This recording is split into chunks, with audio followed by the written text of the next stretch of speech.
Today, doctors, nurses, and patients are all speaking out against the state's current health care system. They're saying it's too expensive and exclusive. So they staged a rally and held a hearing today on the New York State Health Act. That legislation would create a statewide universal health care program. For more now, we go to Capitol correspondent Kimberly Howard, who's live at the state capitol tonight.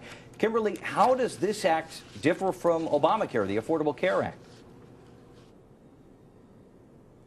Well, Cody and Liz, the Affordable Care Act still allows for this private insurance system, and this legislation essentially does away with that. Now, advocates of this bill say by cutting those administrative costs, you will actually be saving taxpayer money, and it will also make health care accessible to everyone, although, not surprisingly, not everyone is convinced. Your health is your wealth.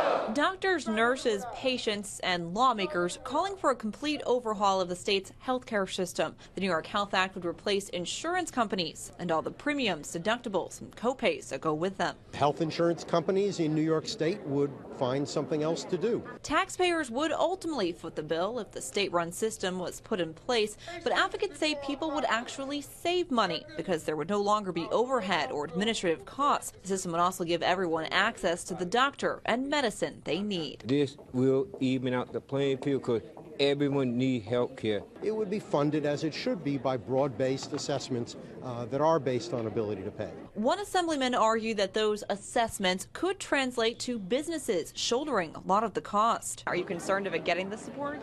Well, I don't anticipate that the current Republican majority in the Senate is going to support anything as forward-thinking as universal health coverage. But they might have trouble in the democratically controlled Assembly as well, especially with a dissenting voice like Assemblyman Steve McLaughlin's. What works is the free market in insurance, and that's sadly what we're not heading toward, but that's what we should be doing. I would say, respectfully suggest anybody that's supporting single payer, talk to Vermont and see how well it's working out over there. In 2011, Vermont passed legislation intending to develop a single payer system, but the governor scrapped it, saying the state couldn't afford it. Advocates in New York say this is different. New York is a much bigger economy. I think our bill is a lot better than what they were looking to do.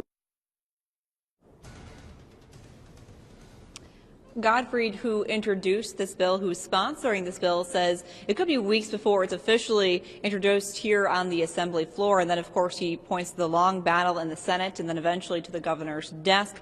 Coming up at 6:30, we speak with a few people who this legislation directly impacts, why they say New York should be the first state with a single-payer system. We're live at the Capitol. Kimberly Howard, CBS 6 News.